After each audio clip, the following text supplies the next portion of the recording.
Hi, my name is Dara and welcome to this Google Analytics course where you are going to learn how to use Google Analytics as a powerful tool to grow a business. Now, before we jump into what we're going to cover in the course, I think it's really important you understand why you should analyze your website or marketing data. And the famous business consultant Peter Drucker put it best. He said you can't manage what you don't measure, or you cannot improve what you don't measure. And Google Analytics really is the tool that will allow you to measure your website and marketing performance so that you can improve it. Now, in this course, you will learn how to set up a Google Analytics account, install tracking code on your website, configure Google Analytics goals, set up backup views, set up filters, analyze standardized reports like audience, behavior, conversion, benchmarking, and real-time reports, how to use campaign tagging to better track the success of your marketing campaigns, how to manage multiple Google Analytics accounts if you want to take on clients, how to set up custom dashboards and reports for colleagues and clients and go beyond those standardized reports, and how to link Google Analytics with other Google products like Google Ads. So in particular, you can create lists of people that you can remarket to in Google Ads based on the information from your Google Analytics account. Now, how I suggest you take this course is that if you have your own website, you just follow along and implement the steps on your own website and Google Analytics account. If you do not have a website and you still want to put things into practice, I'm going to give you access to a demo account so that you can really get hands-on experience and go confidently into jobs or freelancing clients and say, I can do this work for you. So all of that and more is coming up in this course. Let's get started. In this video, I'm going to give you an overview of Google Analytics, and we'll cover pricing, layout, and some specific examples of how you can use Google Analytics as a powerful tool to grow a business. So first off, pricing. The great news is that Google Analytics is absolutely free. It's been free since it was launched in 2005. And this free model is really how Google Analytics became the standard tool for web analytics. Now, there is a premium version of Google Analytics called Analytics 360, but you would not need to upgrade to this premium version unless you're getting more than 10 million unique visitors a month. So that is a huge amount of traffic on your website. And you actually can't even buy this premium version online. You have to specifically talk to the sales team. So I think that's a guarantee that you can be using this tool for free for a long, long time until your business is absolutely huge. So now that you understand pricing, let's get you familiar with the layout of Google Analytics. So when you log into Google Analytics, the first thing you're going to see is Google Analytics Home, and really a number of different widgets here which give you some of the most interesting information about your business.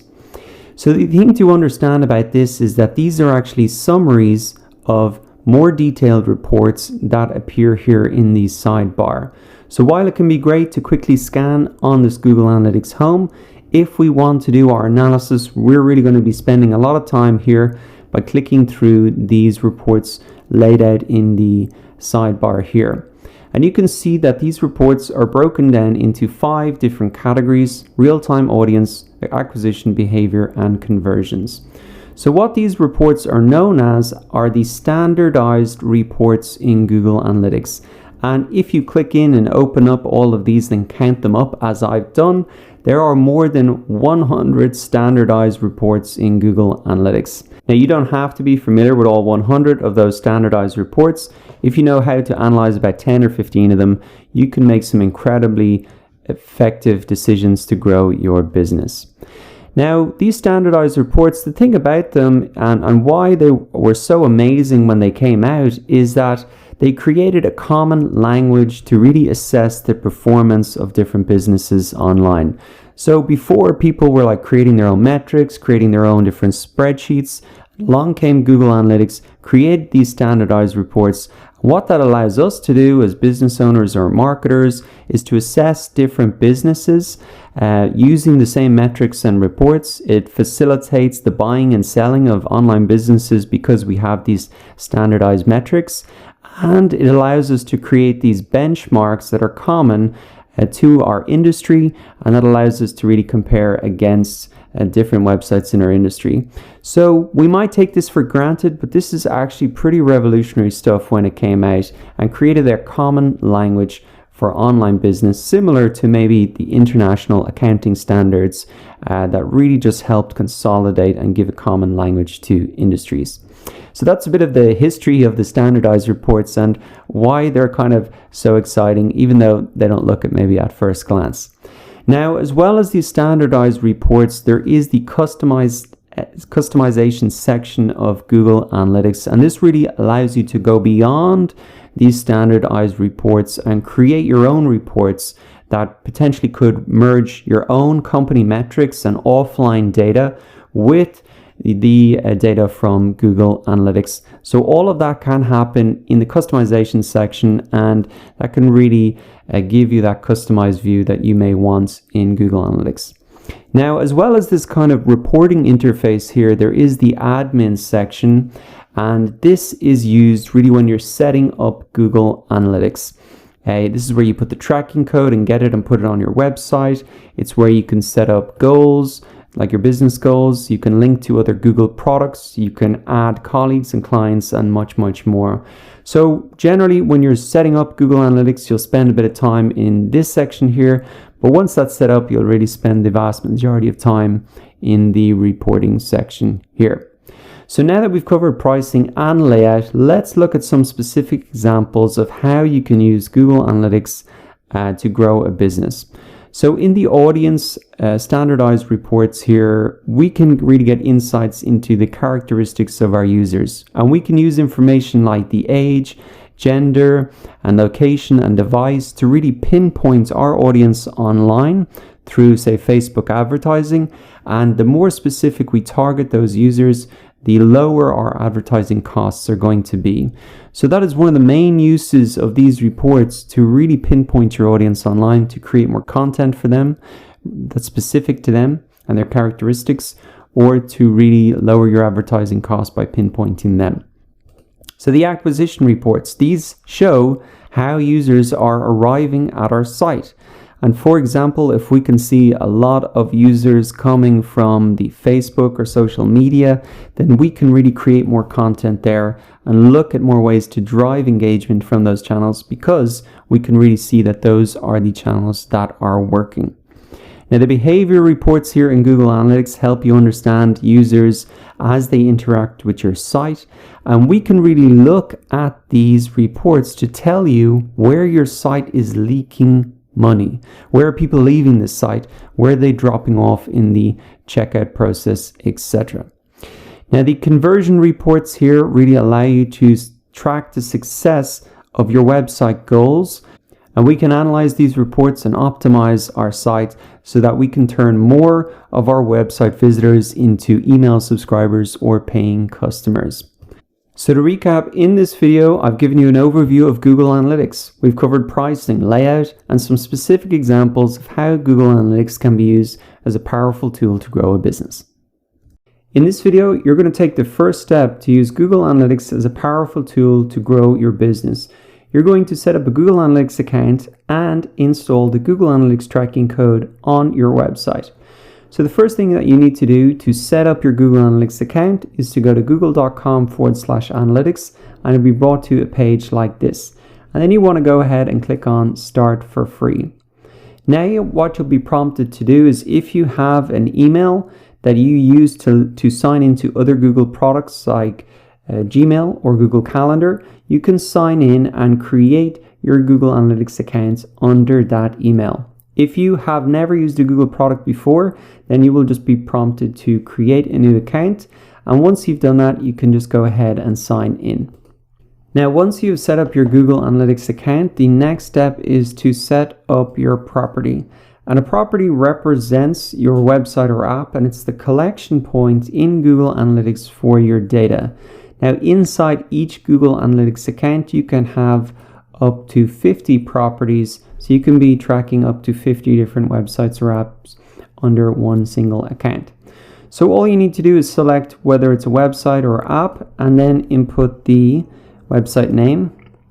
So let's just say example.com. And then you want to put in the website URL, so just type that in again. And what you can do then is select the industry category, so that's very straightforward, just whatever category that you're in.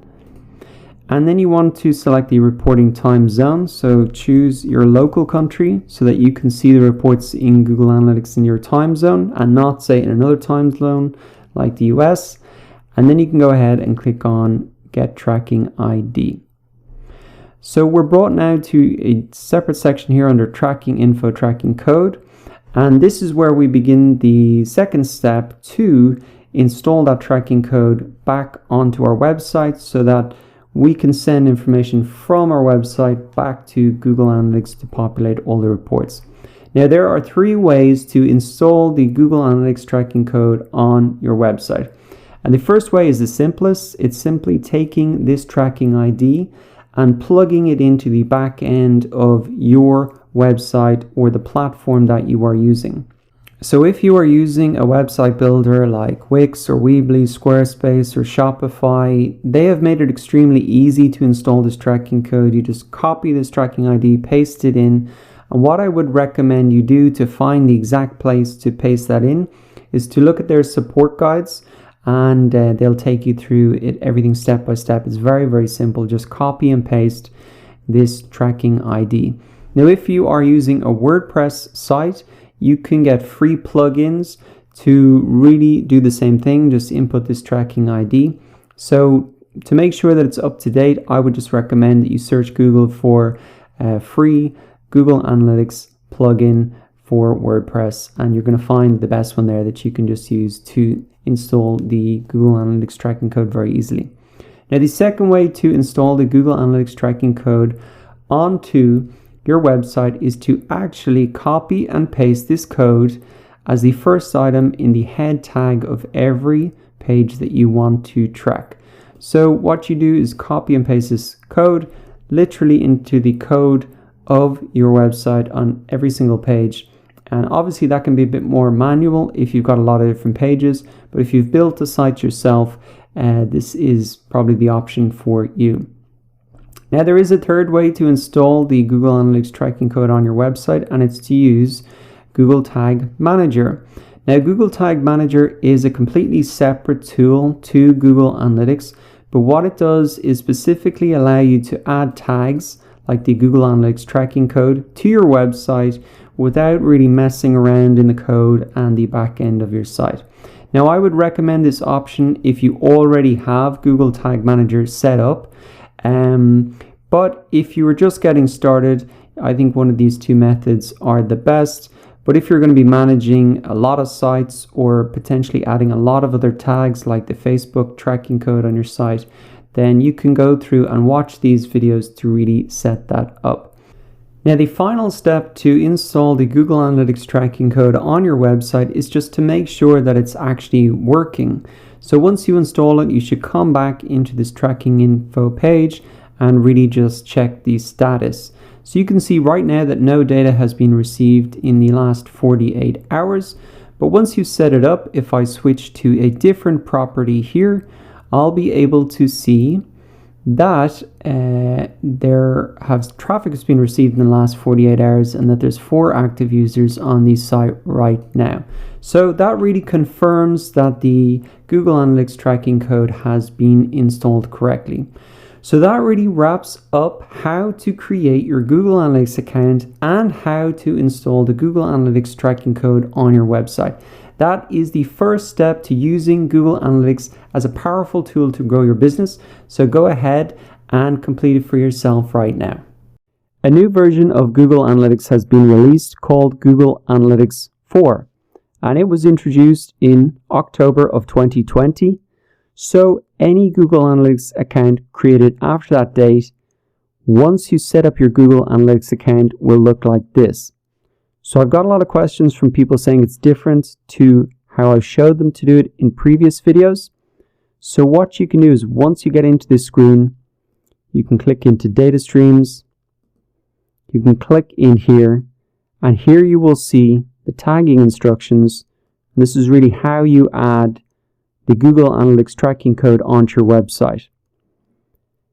Now there are two main options, and the first option is to copy this code and then paste it in as the first item into the head of every page that you want to measure.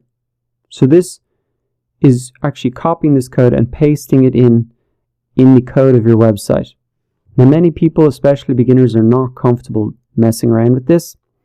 So you can also add it with Google Tag Manager. But Google Tag Manager is also not that easy to set up, especially if you're a beginner. It's an extra tool that's a little bit complicated.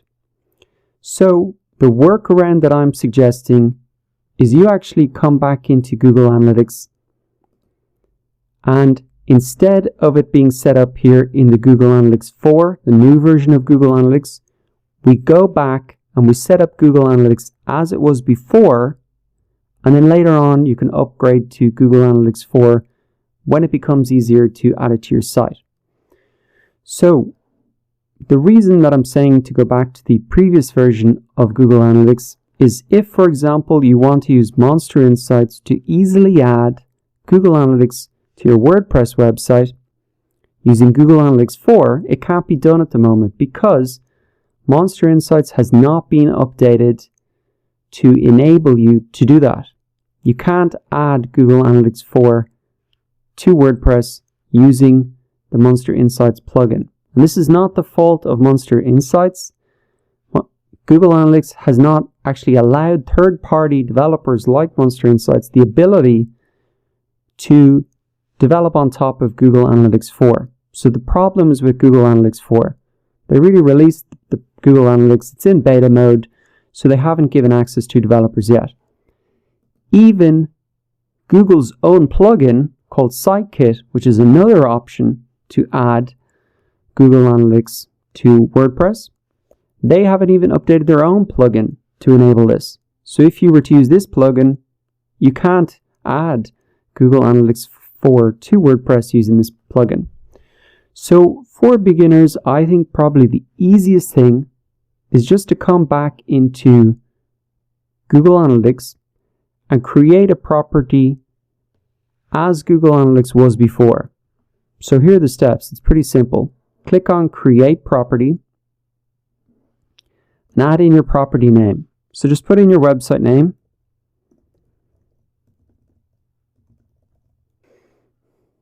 And you can add in something like, oh, Google Analytics, so you know it's clear. Then add in your reporting time and currency.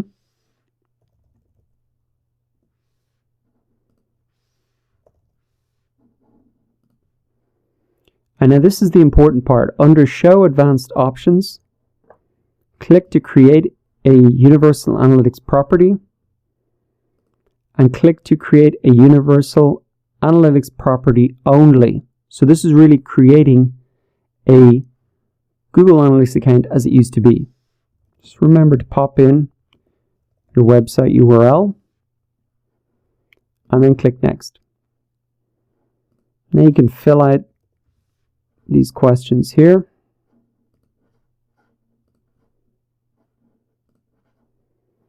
And then click Create. So now what you'll see is the tracking ID here that most website builders and third-party developers at this stage use. So you can just copy and paste this tracking ID as shown in my other video. If you haven't seen that, I'll link it below. So that is really how you get back to the old Google Analytics and use that simpler tracking code to connect your website with Google Analytics. Now later on, you can just simply upgrade to Google Analytics 4 so you can benefit from those newer features now. And I would suggest you do that once Monster Insights has been enabled to add Google Analytics 4, or even Sitekit, which is Google's own plugin for WordPress. So this is a bit of a workaround. To recap once again, what I'm suggesting is you just come in, create a new property as the old Google Analytics, wait for these plugins to be updated, especially for WordPress if you're not comfortable messing around with codes, And then later on, once these plugins have been updated, shouldn't be too long, you can upgrade to Google Analytics 4. So that's the workaround to add Google Analytics to your website easily. Thanks for watching, and I'll see you in the next video. In this video, you're going to learn how Google Analytics works so you can understand how Google Analytics collects data about your website visitors and how other websites collect data anonymously about you.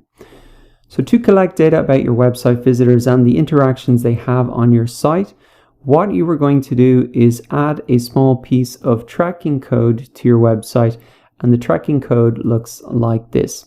And once it's set up, Google Analytics will drop a cookie into the user's browser for your website, and it will help track every interaction that the user performs on your site. Now, if you live in Europe, you might be familiar with seeing notifications about cookies letting you know that the website is collecting information about you. And the reason that you'll see this in Europe is because there are more privacy restrictions, and they really have to tell you that they're collecting information on you. And as you can see here, I visited this site and it's saying we're using cookies for analytics, but also for advertising, so retargeting, and to improve their website. So they're just letting me know that they're collecting this information. And so this is the type of cookie that Google Analytics will use to collect that analytics information. And the amazing thing is that just this small piece of code that's put on every page of your website, plus this browser cookie, will actually collect a huge amount of information about you, such as the pages that you visit. And with this information, Google Analytics can calculate the most popular page and also determine if, for example, a user reaches the purchase confirmation page. Now, Google Analytics will also collect information like the language that the browser is set to, the type of browser such as Chrome or Safari, the device and operating system that I'm using, and my location, age, and gender.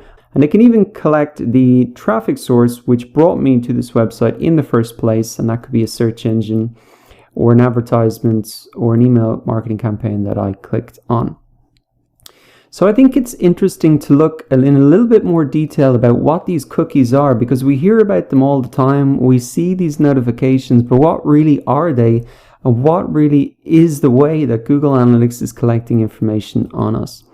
So we know that now these cookies are files created by the website that you visit, and they collect all that information. But why do we allow this? Why do we agree to these notifications? Well, they really make your online experience a lot easier by saving your browser information. And with cookies, sites can keep you signed in, such as say Facebook. You don't need to re-log in every time because it recognizes you. And it will remember your site preferences and give you locally relevant content. But what do these cookies actually look like?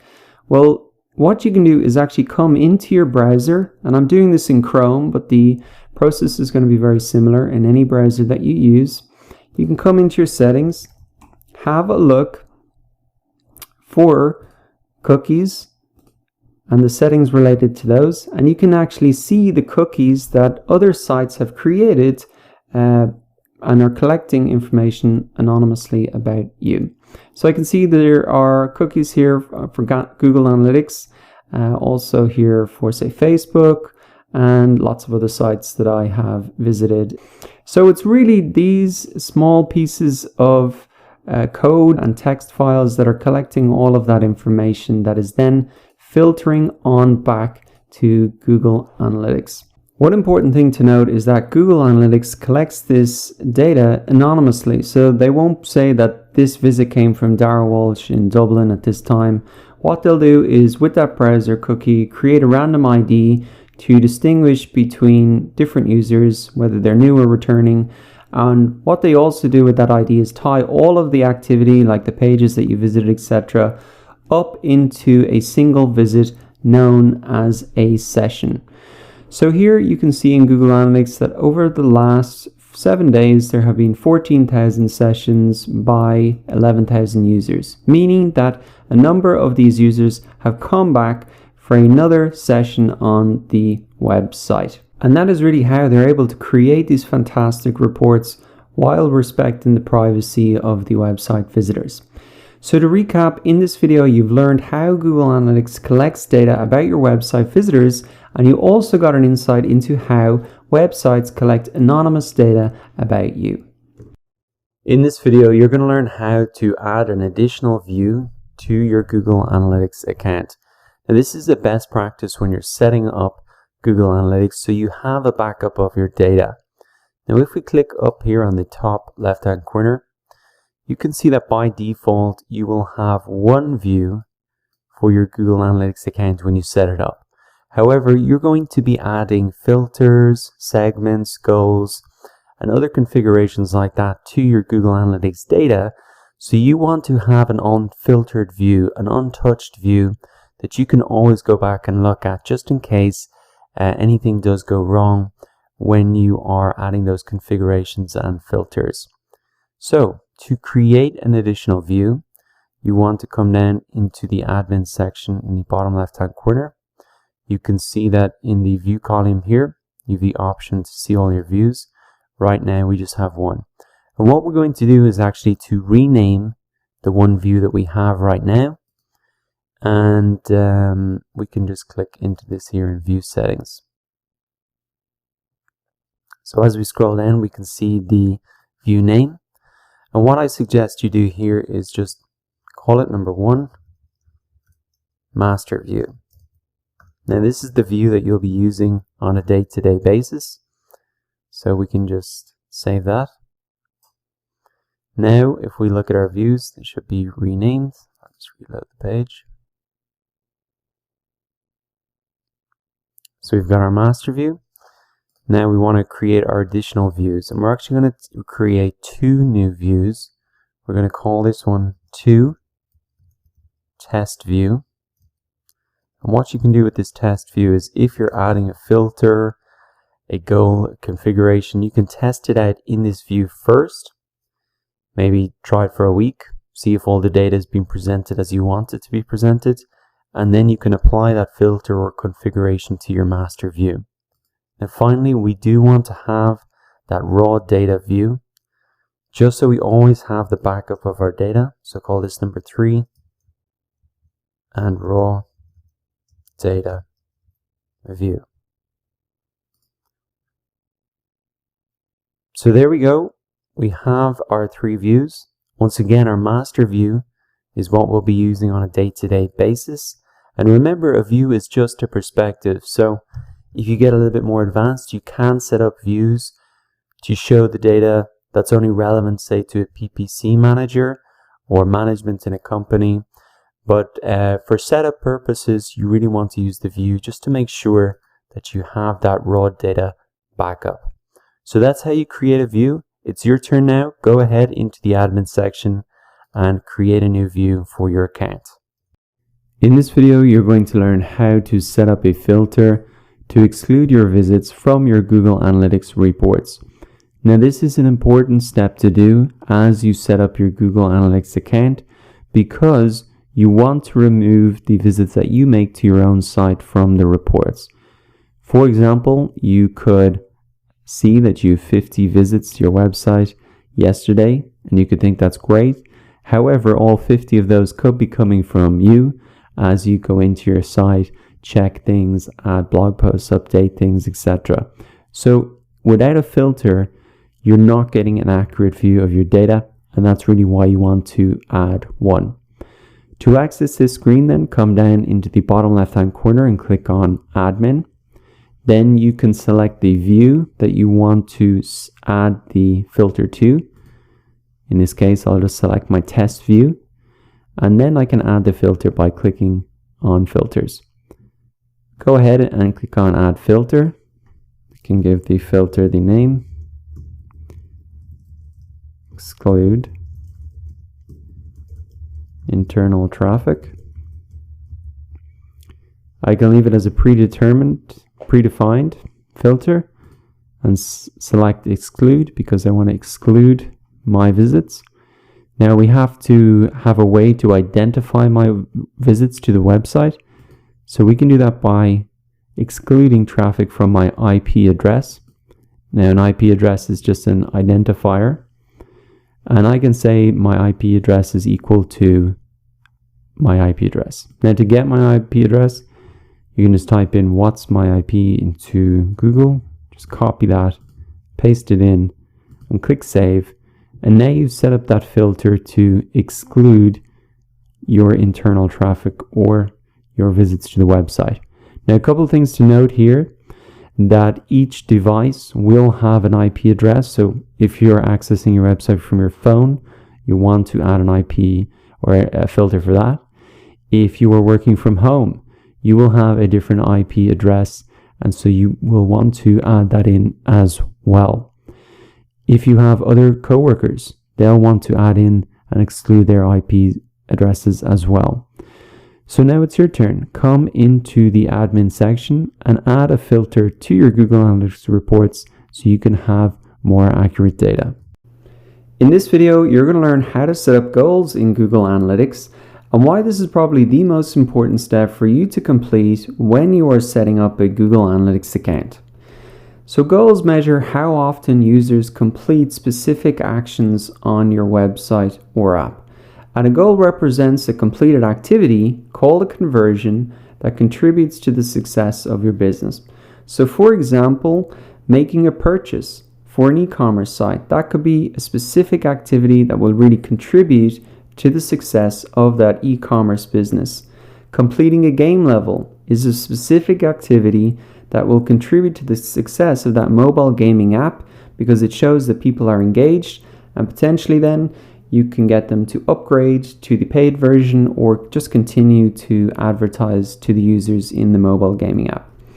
And submitting a contact information form is a specific activity that contributes to the success of a marketing or lead generation site because you can then contact those people by email or phone and market to them, or just send out blog posts to them and can keep them continued in the site and grow your audience.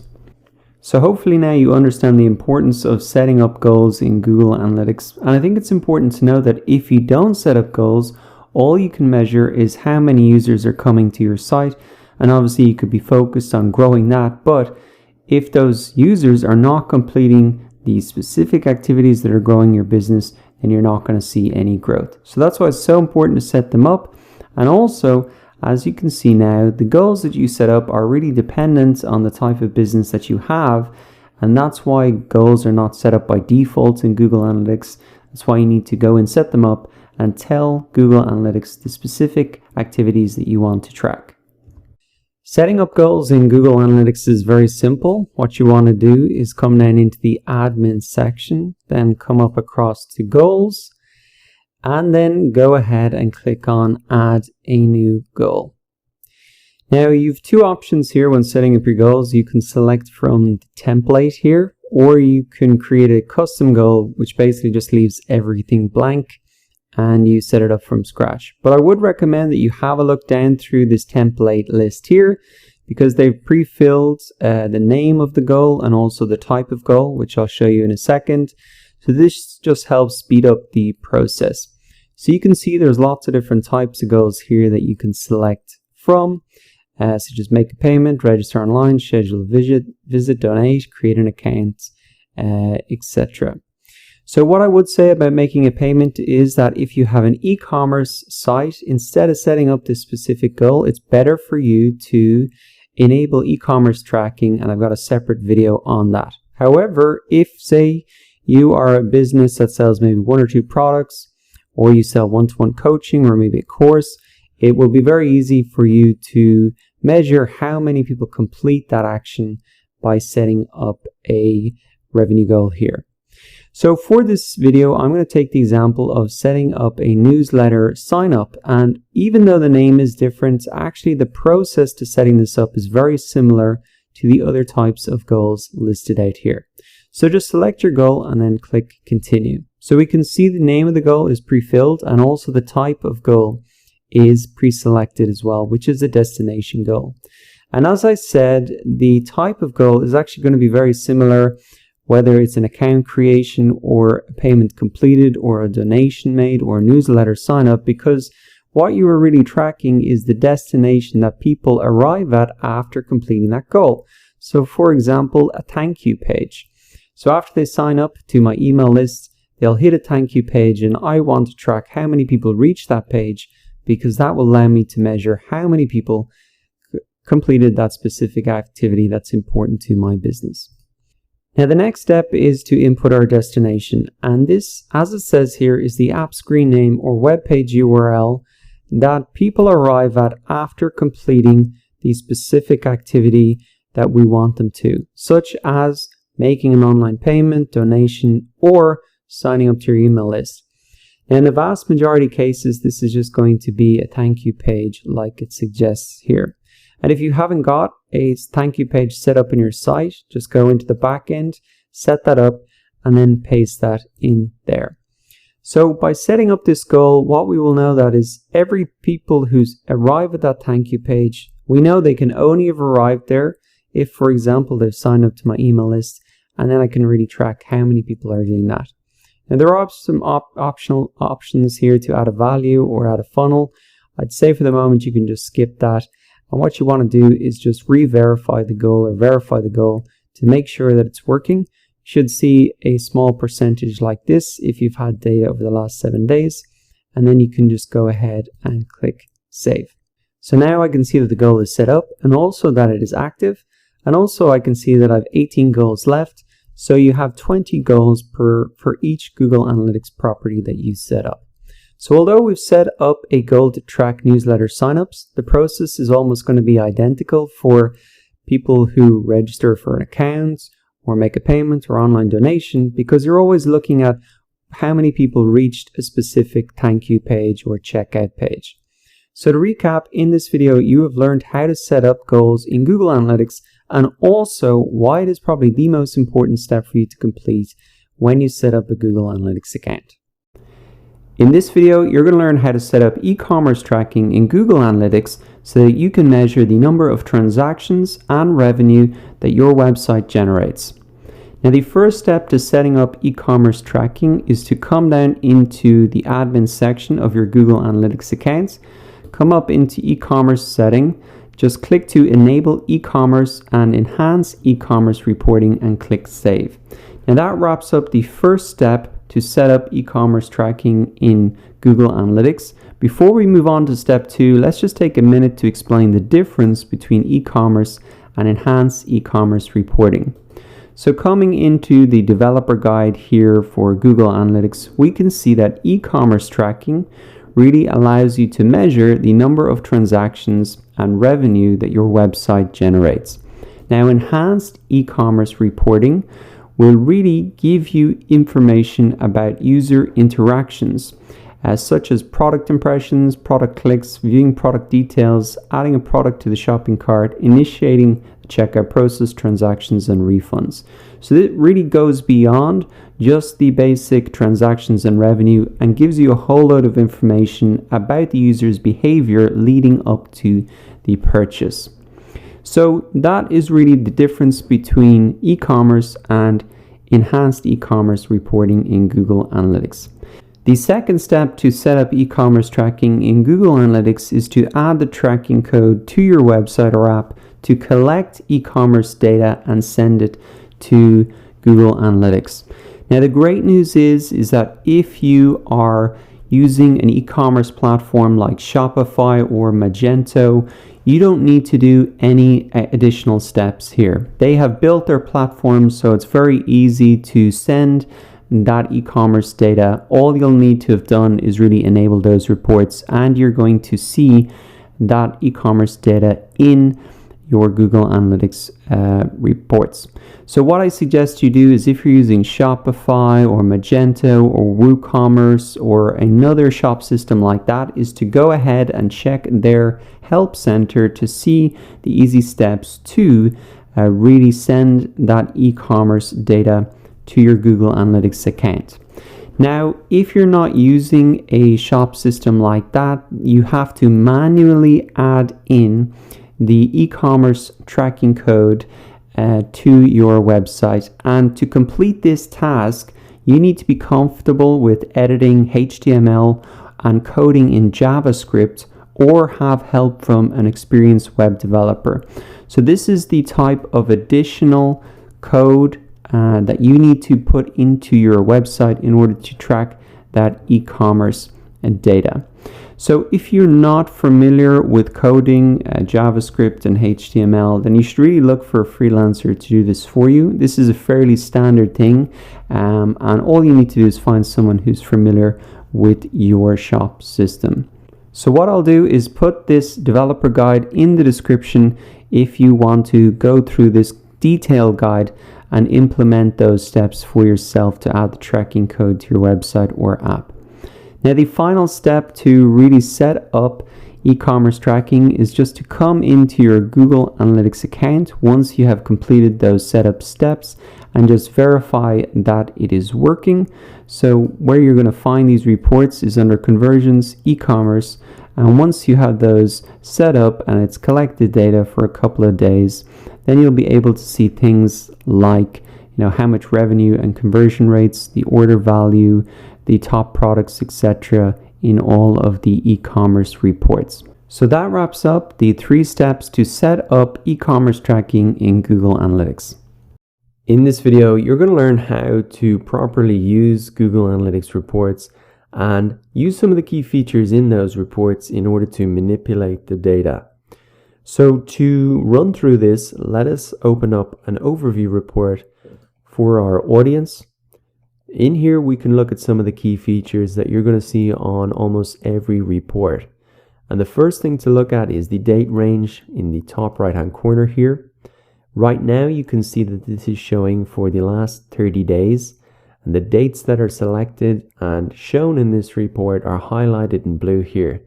Now, you can change that if you want. We could look at just yesterday, last week, or even the last 7 days, and just apply that. And then this report and any other report that we look at is going to be limited to that date range.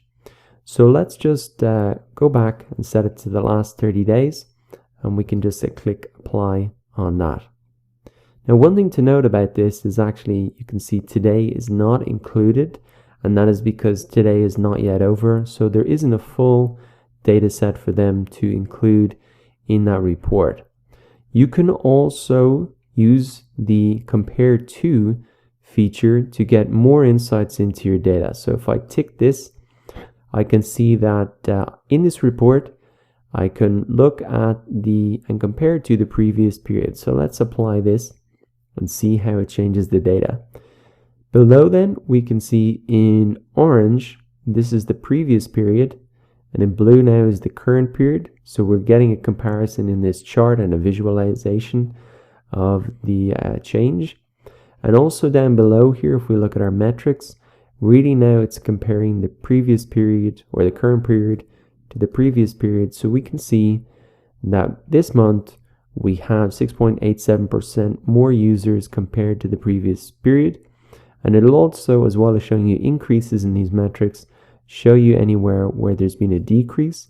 So for example, we're down 1.44% in average session duration, so the amount of time that people spend on the site when they visit. So it's a very handy feature of the reports if you just want to get a quick analysis on how we're doing compared to last month. And if you do want to deselect this comparison, you can just deselect it and hit apply. Now up here at the top, we also have the option to add a segment, and that gives us the option to add a subset of our data. We can build up that subset and really decide what that is going to be. It could be from a particular marketing channel or particular demographic or country. Later on, I'll be showing you how to set these up, but there is that option to add these segments right at the top of every report. Now moving on a little bit further down, we're getting in to see the line graph here. And one thing to note is that this line graph is really now showing in terms of number of users. So we can see really this total figure here in the line graph representing the number of users. Now we can change that if we want to look at any of the other metrics, like say for example the bounce rate, or let's have a look at the average session duration. So it is important to note that this graph here really represents whatever metric is shown in this box here. So we can change that back to users anytime we want, or type anything in there if you want to find a particular metric. Now, looking across the line graph, we can see really day by day the number of users that were on the site. So we can see Saturday, 18th of November, just over 2,000. We can see yesterday, just over 9,000. So quite a range there, and that's interesting to see on a daily basis. We can also look at this graph on an hourly basis, or even a weekly basis if you just want to get that higher level view. Probably the most useful is just to leave it on a daily basis. And one cool thing about seeing it on a daily basis like this is that you can actually select one of the days, and you can also add a note in there. So you can use this annotations feature to add a note and maybe explain why there's been a peak in traffic like that. And I've added it before here. You can just type it in and click save. Perhaps it's at the start of a December sale, and that really explains that spike in traffic. And adding these little annotations can be very helpful if you're looking back on your own reports and you can't quite remember 3 months ago why you had a big spike in traffic. And by making these little notes, then you can really look at, okay, that really worked before, maybe I could do that again. Adding these annotations is also very useful if you are working with colleagues and you want to share that information for them or for clients, or if someone's taking over your role, at least they have a history and an explanation of these spikes or dips in traffic. So the annotations feature is very useful, and you can just add those in easily there underneath the line graph. So we've covered a lot here in the analytics or the audience overview report. We've touched on just the layout of some of these metrics. There's a graph here representing a comparison of new visitors versus returning visitors. And down here as well, if you want to change the information that's appearing in this table, you can just click on one of these links here, and it's going to show you, for example, the browser that was most popular over the last 30 days. We can see here it is Chrome with 68% of the users. So we'll go back now, and we're actually going to dive into a more advanced report so we can really look at how that is laid out also and some of the key features there. So we'll come down to the location report. You can see we still have our date range, the option to add those segments, and we have a graphical representation with one metric here as well. But really what we want to explain now is this data table and how you can navigate and use this and manipulate the data in here. So firstly, how is this table laid out? Well, it's very simple. We have attributes of our users here, like the countries that they're from. These are going to be in the rows of the data table. And in the columns of the data table, we have metrics related to those characteristics of our users. So we can see here that our users from the US, that's over 37,000 people in the last 30 days, representing 45% of our total users. So it's very simple the way these are laid out. We've got our rows, which are characteristics of our users, and the columns, which are the metrics for those individual characteristics. Now, the language that Google Analytics likes to use is dimensions for these characteristics of our users, and metrics for the metrics themselves. Now, it's important to note that right now we can see that the primary characteristic of this report here is country, but we can change that and look at this data table based on another characteristic like city. So we're now seeing the top cities of our users over the last 30 days, and you can change that to continent as well. You can also add in a secondary dimension if you want. So we could look at, for example, the browser that was used in the top city, which is Chrome. So the point is that you can add in secondary dimensions as well if you want to look at that, and drill down further into your data. And if you want to remove those, you can just click that and it brings you back to that one primary dimension that you're looking at. Now the data table and the way this is laid out, right now it's sorted in terms of the top city and the users from that top city. If we wanted to change that, we could look at another column of data and really sort the table based on bounce rate and not on number of users. So right now we know that this table of data is sorted by users because of this little down arrow. But we could change this to be bounce rate, and all of a sudden you can see that the table of data has changed, and now we can see the cities with the top bounce rates. And if we want to extend the rows in this data table, we can go ahead and do that, and we can get a look at really more and more rows here. Now up at the top of these reports, we also have the option to visualize some of the data. So before we do this, I'll just come back to look at our country and also look at our number of users. And right now this little icon here means we're looking at the data table. That's what we're looking at now. We can also look at a pie chart and a breakdown of that. Sometimes it's very useful to look at that breakdown. We can also look at a bar chart if we want to see that type of visualization. And we can also see a comparison to the site average, which can be very useful, and we can look at different metrics as well. So if we want to look at, say, the average session duration from each of these countries, we can see that compared to the site average, the US is 24% greater than the site average, and we can look at some of those countries where people don't spend as much time on the site. So now that you understand how to navigate the Google Analytics reports, maybe a quick exercise that you can do is just come in, change the date range, compare it to a previous period, so you can really see the changes that makes in the reports. In this video, you're going to learn how to use real-time reports to monitor activity as it happens on your website or app. To access your real-time reports, just log into your Google Analytics account and open up the sidebar so that you can click through to the real-time reports. Now there are 6 reports here: the overview, locations, traffic sources, content, events, and conversions. And if we start by looking at the overview real-time report, we can really get a summary of most of these reports. So let's have a look at some of this data, and then we can discuss some of the use cases of it. So this is pretty cool. We can see right now how many people are active on the site, and you can see those numbers go up and down, and even the devices that they're logging onto the site from. We can see where they're spending their time, the top active pages. We can see the breakdown of active users. And so this is really interesting to see in real time where people are on our site.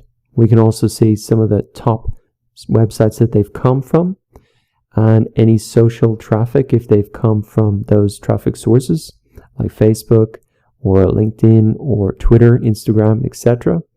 We sometimes can see the top keywords that they've accessed our site on. So they may have typed in something to the Google search engine and come through that way.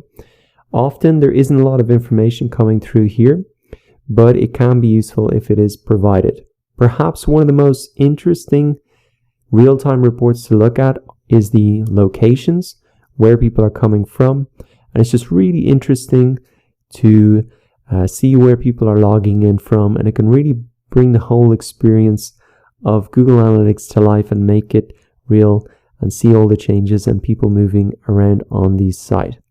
Now up here we can see the page views per minute, and this is really just showing us the number of page views per minute over the last 30 minutes. So you can see that's 30 minutes really up to now. So what are some of the use cases of this data? Well, first of all, if you're seeing data here, you know that your tracking code is working on your website or app because information is coming through onto your Google Analytics. It's also useful, these real-time reports, to monitor whether new or changed content on your site is being viewed. So it can just be good if you've sent out a blog post to see how many people are actually coming through to have a look at that. That could be an email or a blog post that you promoted by email or maybe on social media. You can really check if people are coming through from those social channels. It can also be pretty cool if you've got a one-day promotion or a sale on and really see, are people coming through from that, and are they on the active pages that you want them to be on. Now, another thing that you can use these real-time reports for is if you've made any changes to the conversion process or the checkout process, to really just make sure that people are actively going through those pages and there's not something broken after you've made any changes there. So these real-time reports are pretty cool. They're even just interesting to come in and have a look at, especially see where people are logging in from. And they can be very helpful just to check that everything is working and to keep your finger on the pulse of any campaigns that are active right now. Now, for the most part, we will be analyzing historical data to guide our long-term website strategy, but there are some clear use cases for these real-time reports. So come into your demo account or your own Google Analytics account and check out these real-time reports for yourself. In this video, you're going to learn how to get insights out of your audience reports in Google Analytics. So firstly, to access them, just come into the sidebar here. You can click on the audience section. And let's get started by looking at the demographics overview report. Now, the success of any business really depends on understanding who your potential customer is, and a key part of that is really understanding their age and gender. So in this report, we can really see a breakdown in the ages and the age ranges of our website visitors, and also the gender split as well. So in this case, we can see that a significant amount of the website visitors, 36%, and the biggest kind of age bracket is really between the ages of 25 and 34. And also we can see that there is a heavy split towards males and even of that age. So what can we do with this information?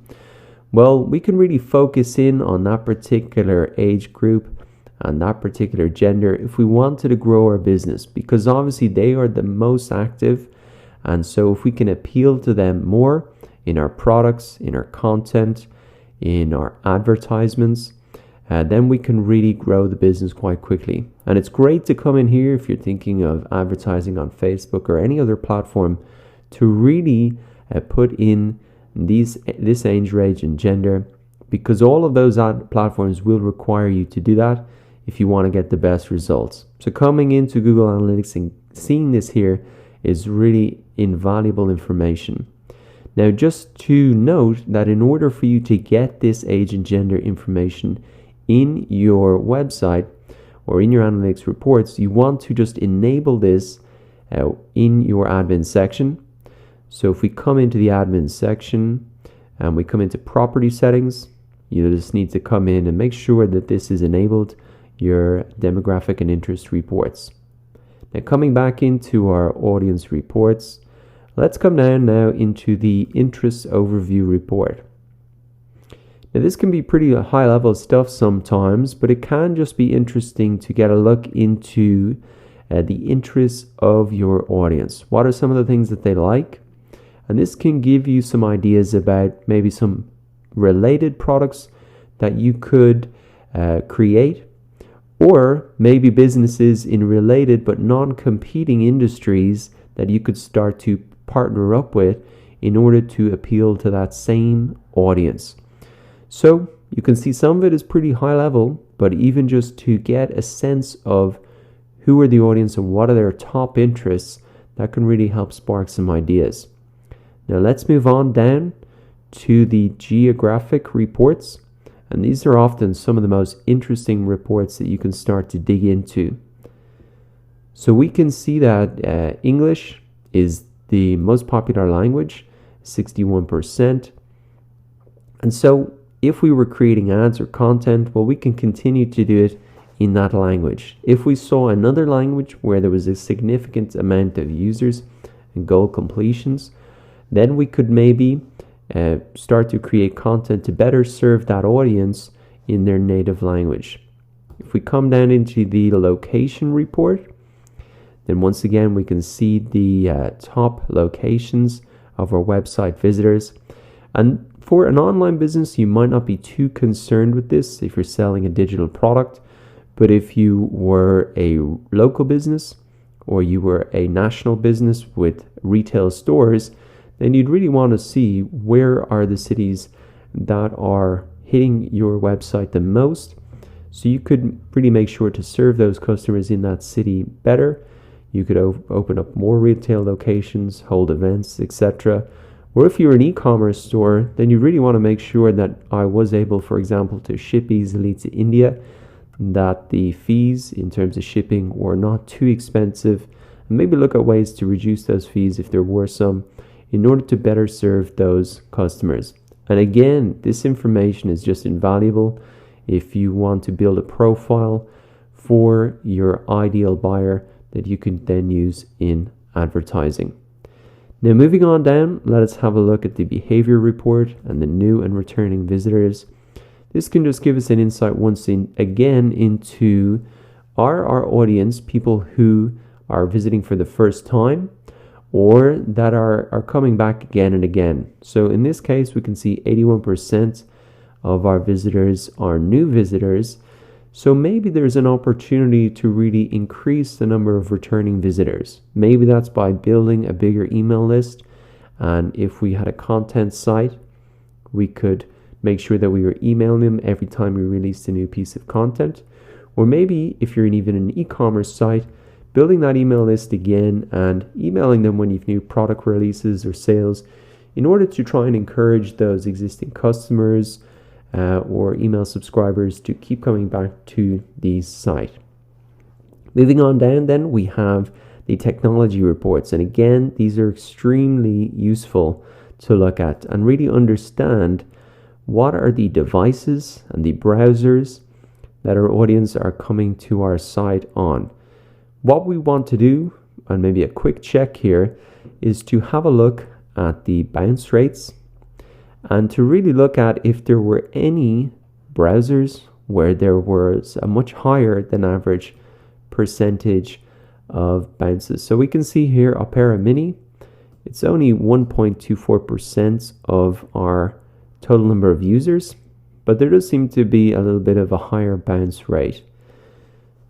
Up here in Safari, there does seem to be, this is 17.74% of our users over the last 7 days, and there does seem to be a much higher bounce rate here. So maybe that's something we could investigate, test our website on that browser to make sure that everything was working okay. Coming down to the mobile report, then we can really see the split in terms of whether people are accessing our website on desktop, mobile, or tablet. And we can see here that there is actually quite an even split between desktop and mobile and tablet if you added those up. Some sites are heavily geared towards desktop, like online training site like at Udemy. They have a lot of desktop users. And so if you're asking people to link off and check this out, check that out, it's going to be easy for them to do. If a lot of people were accessing on mobile, that's not going to be easy to do. So again, just understanding how your users are accessing your site can influence a lot of decisions you make about the design of the site, the content, and even how you target them once again in advertising. And looking down at the benchmarks reports, this can be pretty interesting as well. We can really see how our site is comparing versus the benchmark of people in our industry, which we can select here and which we would have selected when we set up our Google Analytics account. So we can have a look at in terms of our different channels, how we might be performing against the average of people in our industry. And that's based on the average of people using Google Analytics and submitting their analytics to Google. So that can be pretty interesting in terms of seeing how you get traffic to your site versus maybe some competitors. For example, this is an e-commerce site, a shopping site. You can see that in terms of referral traffic, An organic search, we are significantly higher than the competition, and we're significantly lower than the competition in the normal channels, maybe for e-commerce traffic, which would be paid search or general advertising. So that's just interesting to note. It's just interesting to get that perspective on how other sites are laid out, and maybe some of the marketing tactics that they're using as an industry, and to see how that compares against how you really getting those maybe similar users to arrive at your website. So now that you know how to get some insights out of these audience reports, come in to your Google Analytics account and have a look at this information and ask some of those questions that we've been asking in this video. In this video, we're going to take a close look at our acquisition reports in Google Analytics. And if you're a marketer, you're going to love this, because our acquisition reports allows us to compare the performance of different marketing channels and enables us to really discover which marketing channel is performing the best, and then we can maybe focus in on that in order to grow our business. So to get started, come across into the sidebar and let's take a look at the source medium report. Now in this report, you're going to see the source of traffic, so the individual website like google.com, youtube.com, and then the medium is really the way that they came from that website to our site. So we can see here that they arrived organically. So maybe they just clicked on a search result on google.com, and that is different to maybe arriving, if I add another row here, through CPC or cost per click. So that would have been an ad. So in this scenario, we've got people arriving organically, which makes up the largest amount of our users to the site over the date range that we've set. But they can also arrive via ads here. So that's why there is a distinction not only between the source of the traffic, but also the medium of the traffic as well. And that's important to know, because we could be sending users from one source in multiple different ways, organically through content that we create or via advertisements. So if we look at this data table, we can see really the marketing channels that are sending us the most amount of users over our date range. And as we said, we can see that a lot of them, 36% of them, are coming through Google Organic.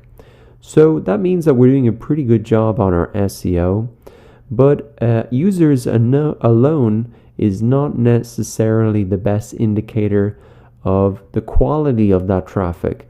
And we really want to have quality traffic that is resulting in conversions for the goals that we've set up. And that could be signups to an email list, or it could be checkouts from our online store. A great indicator of the quality of our traffic is bounce rate. So if we come across to the site comparison feature here, we have all the sources and mediums of our traffic, and we can really compare the bounce rate of the sources of traffic compared to the site average. And this will really give us that indication of the quality of the traffic. So we can see here from this particular source and medium that the bounce rate is very high compared to the site average. So maybe we'd want to have a look at how people are coming from that website and make sure that they're landing on pages that might be more relevant to them. For example, here looking at our Google Organic, we can see that people coming organically from the search engines are landing on very relevant pages, because you can see that there is a very low bounce rate compared to the site average. As well as looking at the bounce rate as an indicator, if you've got your goals set up, you can actually look at the contribution to actual revenue that you've set up here. So as well as maybe goal completions, if you've got revenue set up, then you can see the actual contribution of each channel to the revenue that's been driven over the last 7 days, or the time frame that you've set up here.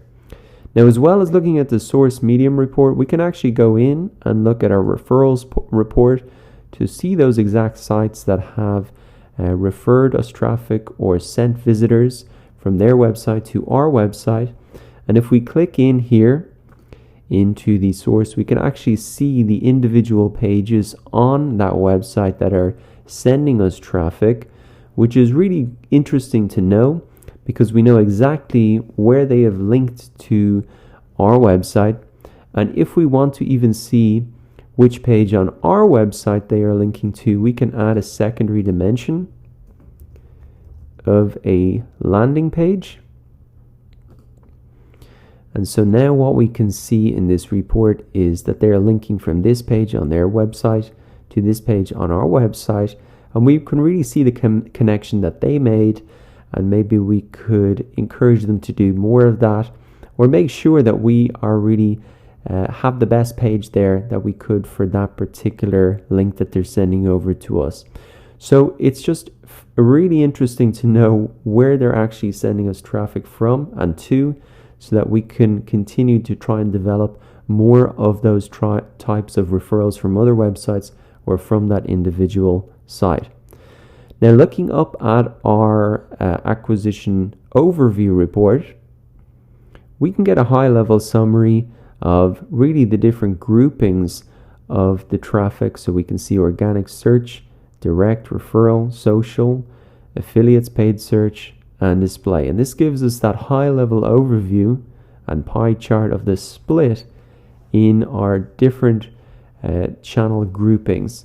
So what we would maybe want to ask ourselves and have a quick glance at is, okay, we're getting a lot of traffic from organic search. Maybe we should continue to do that.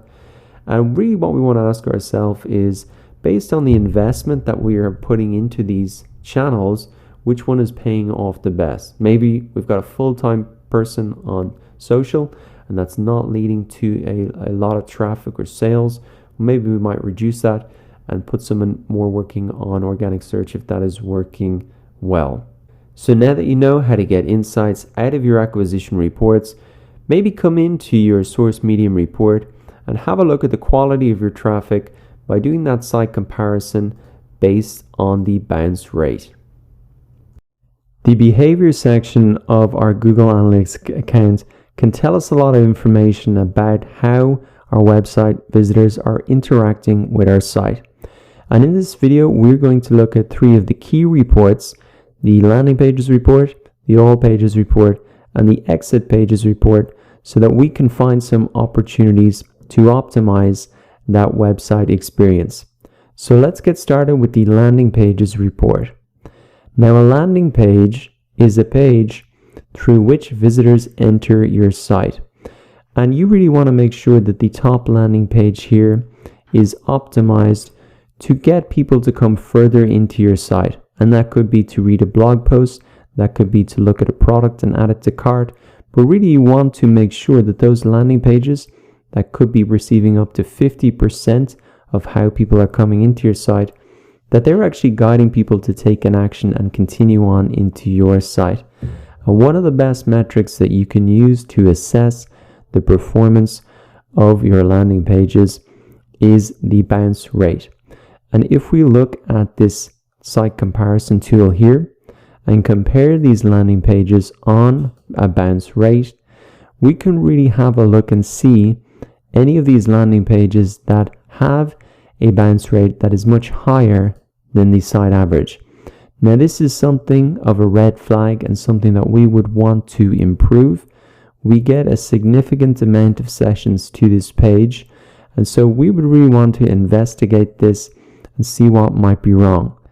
If we click this open here, we might be able to actually see the page.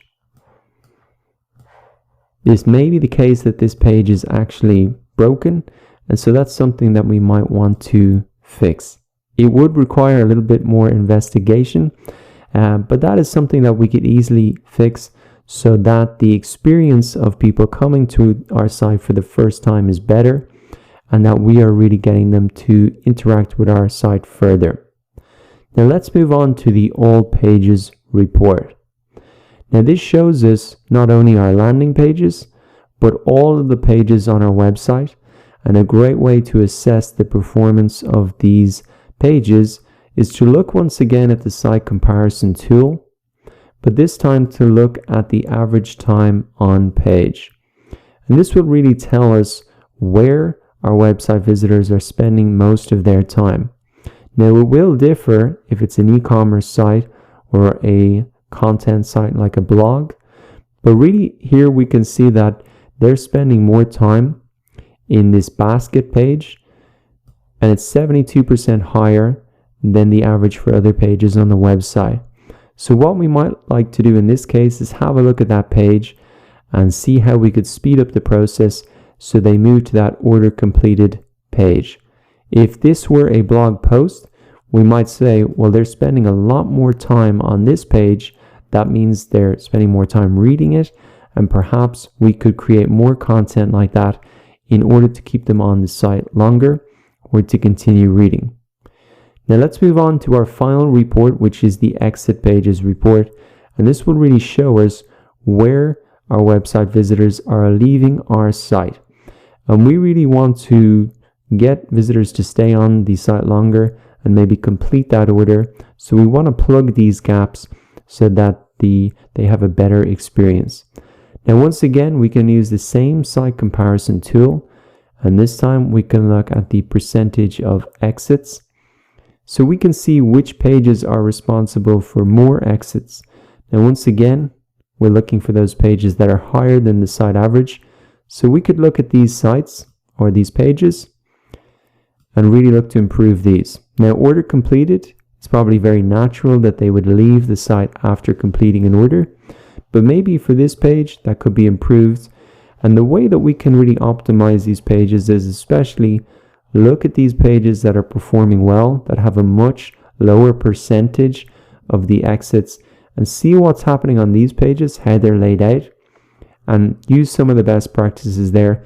Apply them to these pages that account for the largest amount of exits, and then we can reduce people exiting our site, and once again, guide them towards those goals that we want them to complete. So as you can see, the behavior reports in Google Analytics can give you a ton of information about how users are interacting with your site, and it gives you plenty of insights into things you can do to optimize that experience and guide them towards completing the goals that you want them to complete. In this video, you're going to learn how to add a segment to your Google Analytics reports, and this is a feature of Google Analytics that can really take your analysis to the next level, because it allows you easily to look at a subset of data and compare that to the total data set.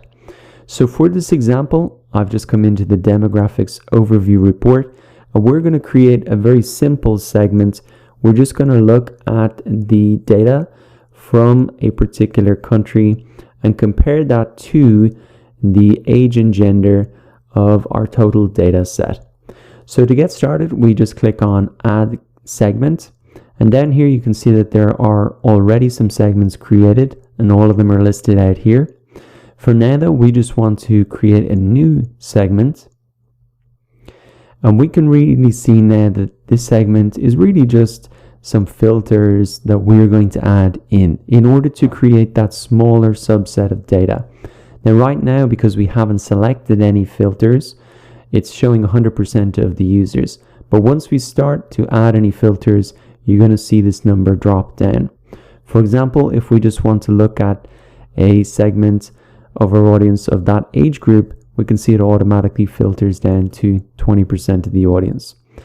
Let's come in though and create a segment and just look at all of our visitors from a particular country, and we can select this to be Japan. So now this should update, and we can see that our Japanese audience is just 1.72% of the total users over the last 30 days. We can just create this as, or name this segment as Demographics Japan, and click Save. And once this loads up, what we're going to see is a side-by-side comparison. So we have all of our users, 100%, and we have our demographics from Japan, which is just 1.8%. Really what we are doing here, even though it's a very simple example, is just comparing a subset to the total data set. So we can see that on age, they actually look very similar. So the total average age and the age range is split by about 40% between this age bracket, and over here in Japan slightly higher, but only just at 42%. So very interesting to see that even in Japan, compared to the total data set, that the age range is still very consistent with what we're seeing with the larger data set. Now coming down and looking at gender, we can see that it's a little bit different. Male is 68% on our total data set, and here in Japan we're getting a higher percentage of males, 78%. So you can see in this subset of data, it's actually, even though it only represents 1.8% of total visitors, it's actually remarkably similar in this particular example. But it won't be in every case, and that's where the interesting things really start to happen. For example, you could see a traffic source that is contributing way more sales than another traffic source, and that's where segments start to really get interesting.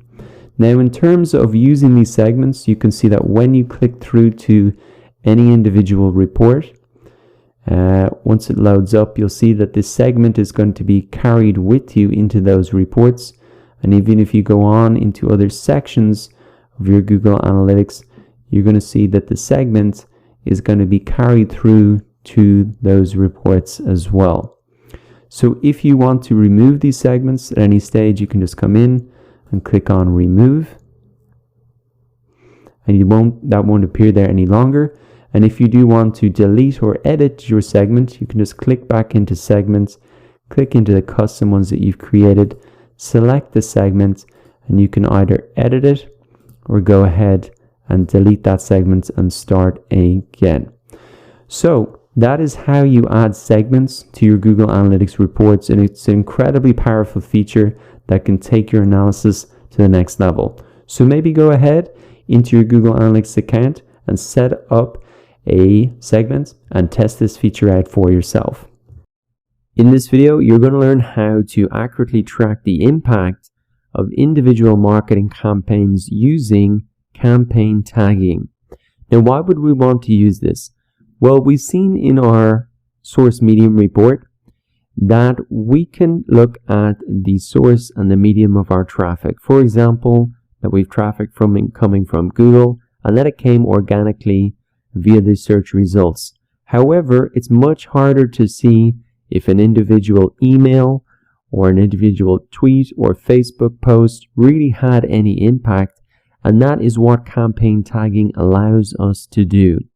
And to really create and capture that data and put it into Google Analytics, we need to use a tool called a URL builder. So you can just type this into Google to find it. And this is a free tool from Google. And essentially it helps us to put additional information onto the links that we might be sharing on Facebook or in an email or on Twitter.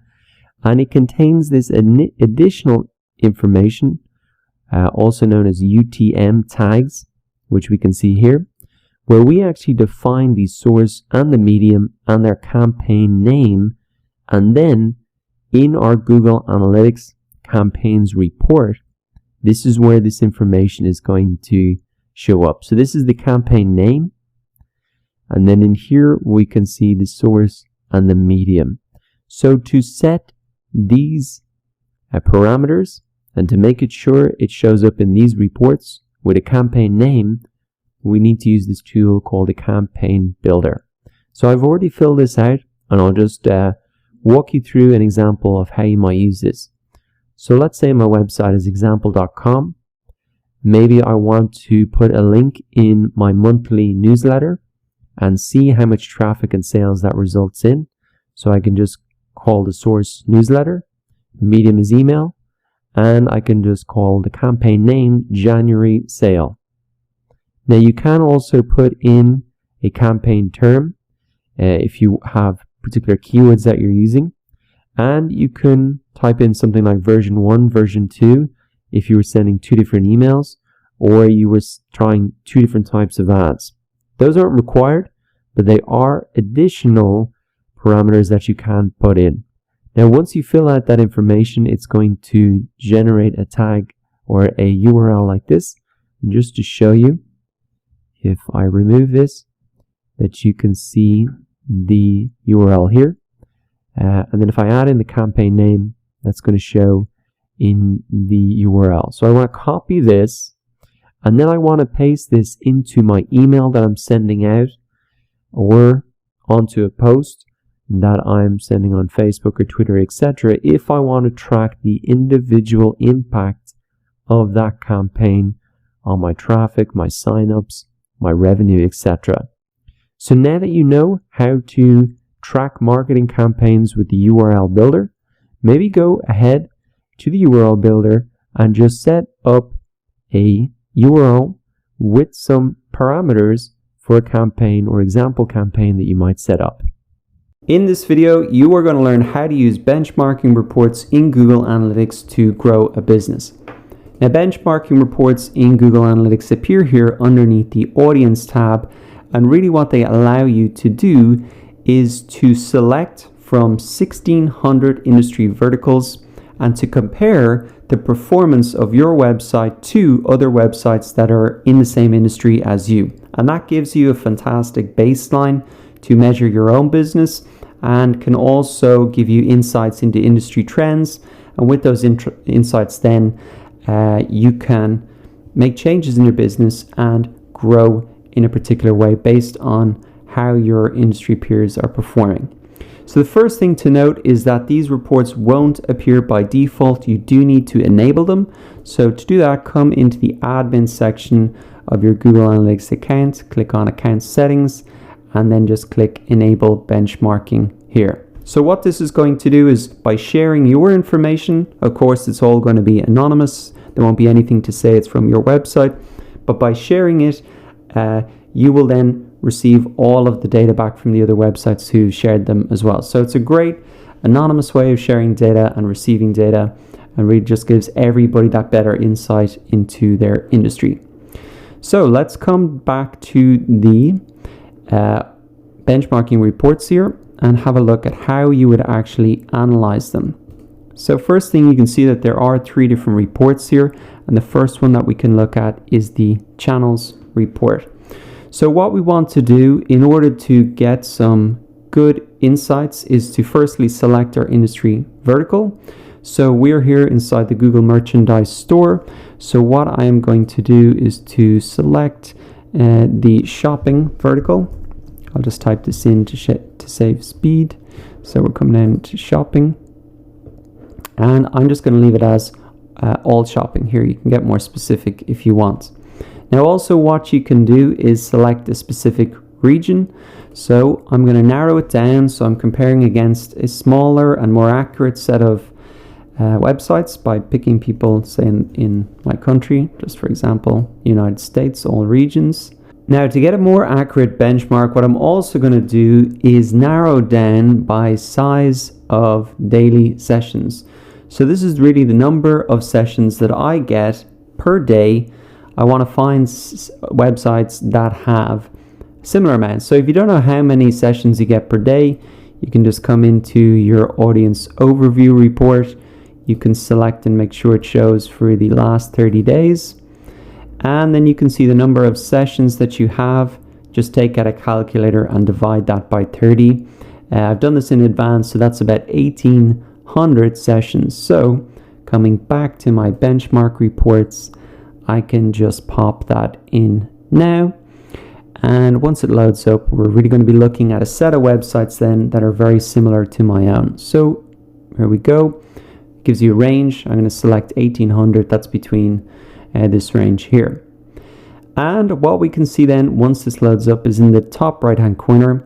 So there are 483 web properties contributing to this benchmark. So essentially I'm comparing myself to 483 similar sites in the same region and in the same industry. So what we can see down below here is now how my website is performing against the benchmark across all of these different marketing channels.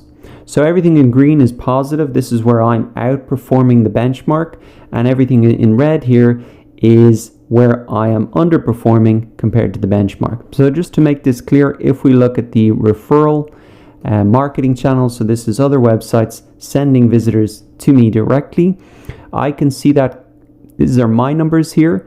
So sessions over the last 30 days have been 8,946, and the benchmark, which is the aggregate figure for all of those 483 sites, is 3,331. So I am outperforming the benchmark by 168%. So that's very positive to see that my referral channel is performing extremely well. And an insight for me seeing this as well, if that's performing so well, I should continue to do that, because that gives me a serious advantage over other competitors. Now, if we look down at the performance of other marketing channels, I can see that I am not as strong on, say, organic traffic, although it's down 20%. But if we really look down, say, display advertising, social media, paid search, compared to my competitors, I don't put as much effort into those marketing channels, or at least I'm not getting the number of users for them. So how could I grow this site based on the information that I'm seeing? Well, I can see that my competitors and the 483 other sites are much more heavily using paid search, social, and display advertising, and potentially those are untapped marketing channels for me that I could really use to get much more traffic to the site.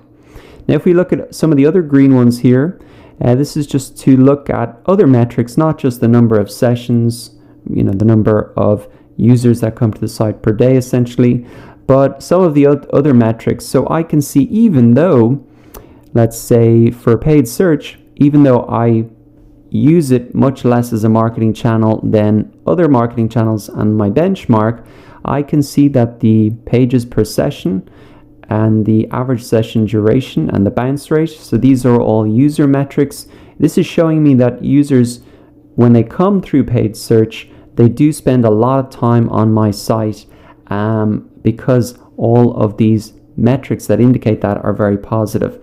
So once again, I would really, if I was running the Google Merchandise Store and it was built for profit, obviously it's not, it's more just like an example site to sell Google merchandise, they could heavily invest in paid search, because the other people in their industry are, and the small amount in traffic they are getting from this marketing channel is performing extremely well.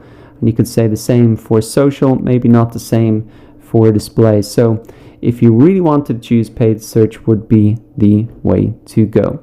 So that was just the channels reports in the benchmarking. We can also look at the location report.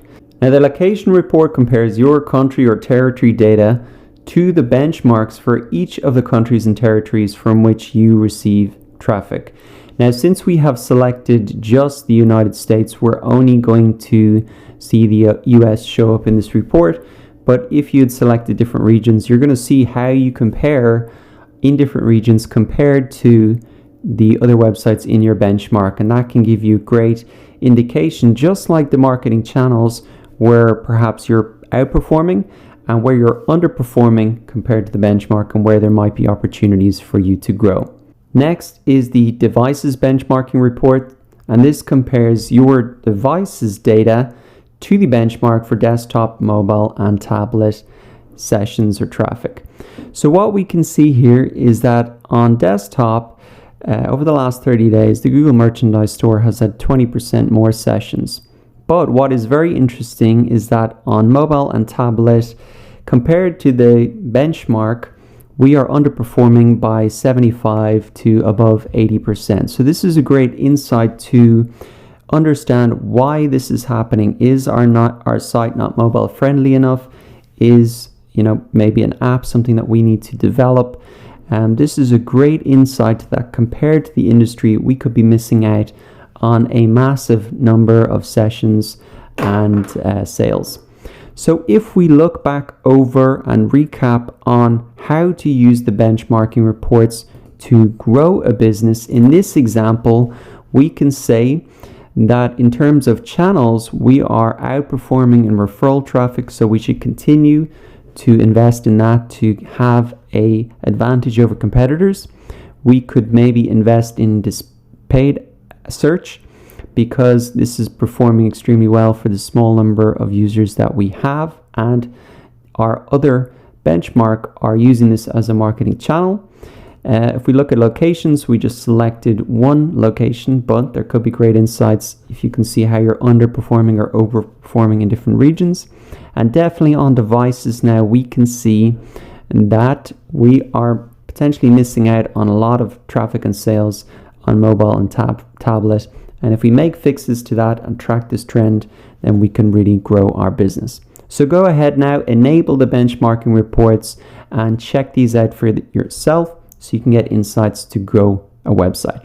In this video, you're going to learn how you can perform in-depth analysis in Google Analytics by using custom dashboards.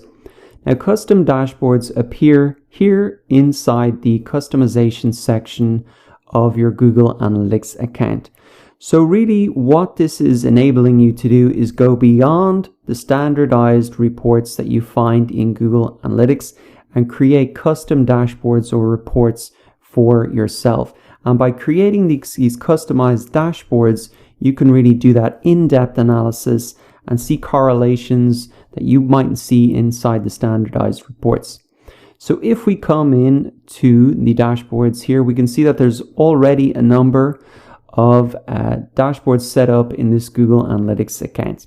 For example, if we click into the site performance dashboard, what we can see here are many metrics related to site performance in one place. So why would you want to set up a dashboard about site performance? Well, many of these metrics, you wouldn't find them normally in one report. So what you can do is really gather the information and put them into one dashboard like this, so you can monitor this particular aspect of your website in a very focused way.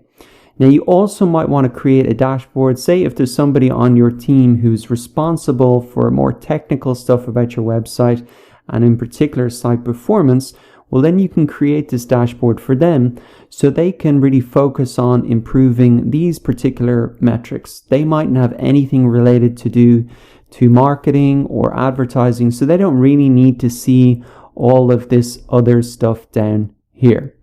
So the way that these dashboards work is that these are actually widgets, and these are summaries of different reports or metrics taken from different reports. And that's the advantage of these dashboards, that you can see a lot of different metrics and reports or a summary of them in one place, and that allows you to see different correlations between metrics and really spot trends and opportunities to grow. So as well as creating dashboards for things like site performance, you could create it for, say, somebody who's responsible for the PPC advertising or responsible for SEO. You can create those dashboards for those different roles or for those different aspects of the business. Now, there are two ways to add dashboards to your Google Analytics account. The first way is to create them from scratch yourself, and you can pick a blank canvas like this, click Create Dashboard, and then you can go ahead and build up and add in these widgets, taking those metrics or reports or summaries for them and putting them in one place. Now, that is a little bit more advanced and can be quite time consuming. So the easier way to add dashboards to your Google Analytics accounts is really to get them from other Google Analytics users who've already built them. And the easy way to do this is to come into the Google Analytics Solutions Gallery. This is where different Google Analytics users share the templates for their custom dashboards and reports. And you can really import these into your Google Analytics accounts in one click. So there are a list of the most popular custom dashboards and reports here. Or you can also, say, search for one specifically if you want to find that out. And you can see here SEO dashboard. There's top content and keywords. You can look at something like this, a starter bundle, which if you click to import, you can see this not only contains some custom dashboards here, but also some custom reports. That's really a big starter bundle. And you just have to click create there, and that is going to be imported into your Google Analytics account. and then you'll find all of those once you import them underneath your custom dashboards and custom reports. So the cool thing about the dashboards is there's those two ways to add them, and it's great that you can just go to the solutions gallery and import a load of them, check them out. Now, one thing that you can do also is if you've imported some dashboards and you find, well, that's way too technical or it's not what I'm really looking for, what you can do is come in, you can click delete dashboard, and you can just get rid of them and focus down on what you need. So if you do create dashboards and you want to share them with team members, what you can do is come in here. You can export these dashboards. So if you wanted to give a specific report to, say, a boss on site performance, you can export the dashboard as a PDF, and that really gives them like a printout that you could present in a meeting or in a presentation, really showing the key metrics related to, say, your specific role. You could give this to clients, for example, to really give them some metrics to see how it's performing. Now, there are a couple of limitations with custom dashboards. You can have up to 20 dashboards per account.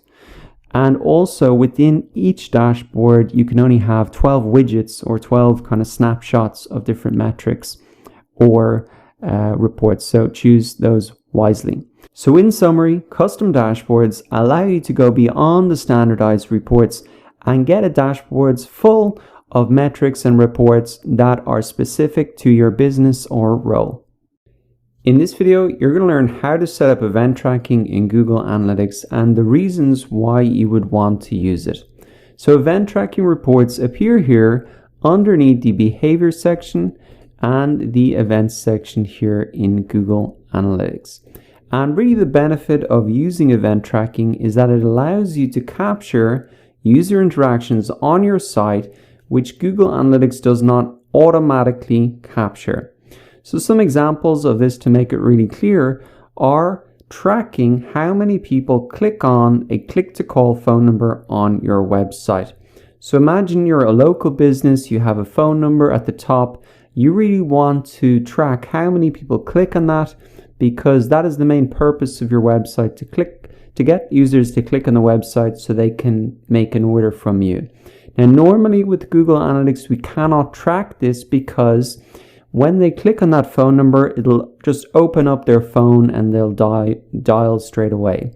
Now, obviously, we don't have our Google Analytics installed on their phone, so there's no way that we can really track, that they went there.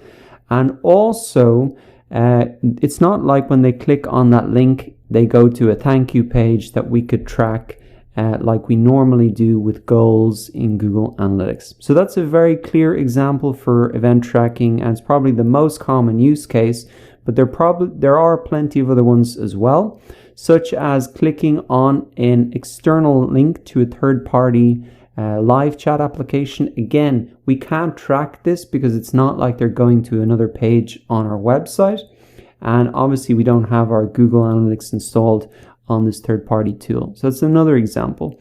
Clicks on email addresses, similarly, it's just going to open up in your email client.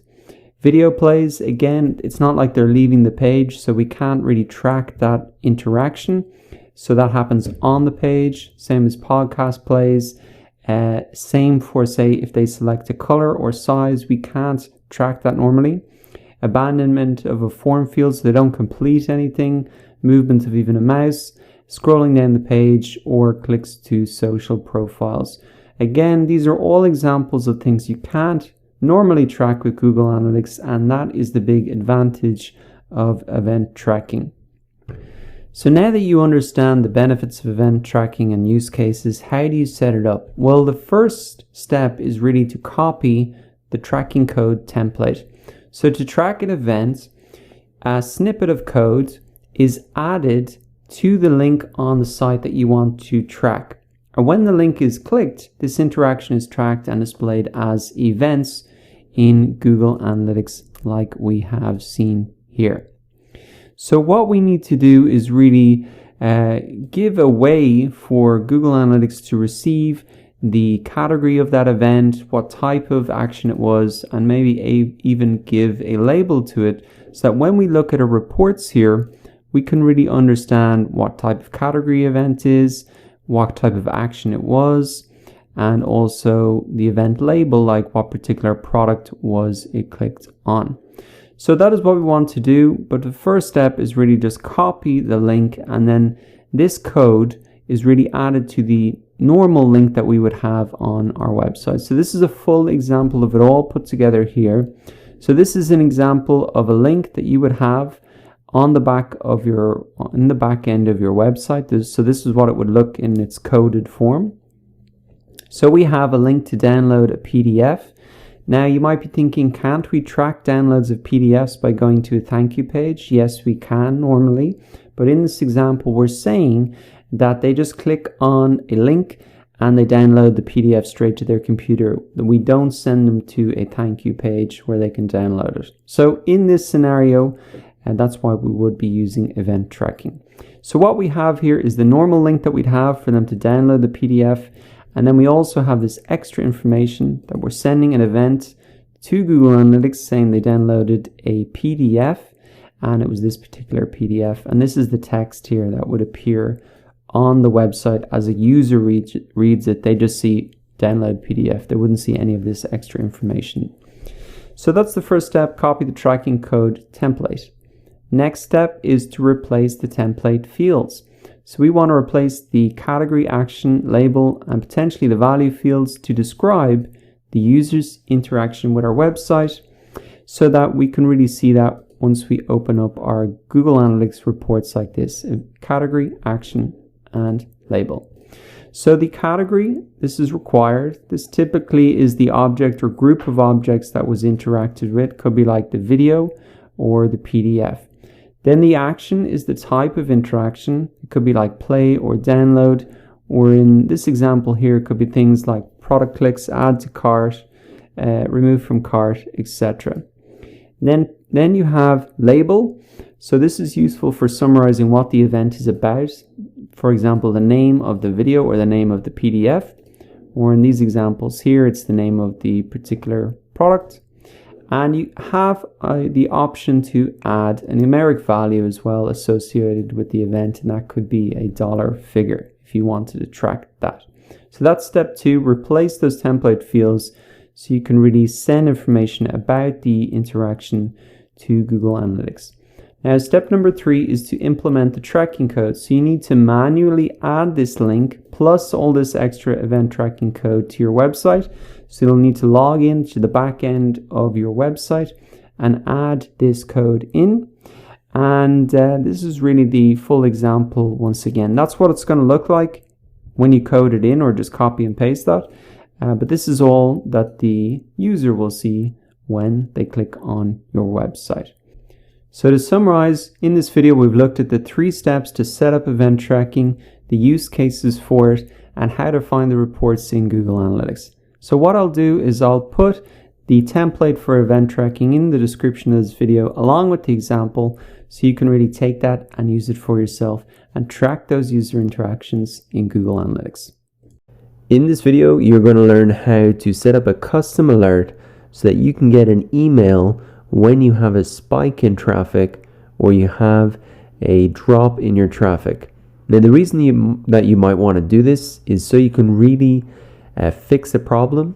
If you notice that there's a big drop in traffic, maybe your site is down, and so you want to be emailed about that rather than finding out about it 2 days later from somebody on your social media. So a drop in traffic could really signify that there might be a problem there. A big spike in traffic, equally, you might want to be notified about that straight away so you can capitalize on that opportunity. Maybe you've been mentioned by somebody online and they've sent you a huge amount of referral traffic. Well, you really want to make sure that everything is working okay, that people are going through your site okay, and maybe completing the goals that you want them to.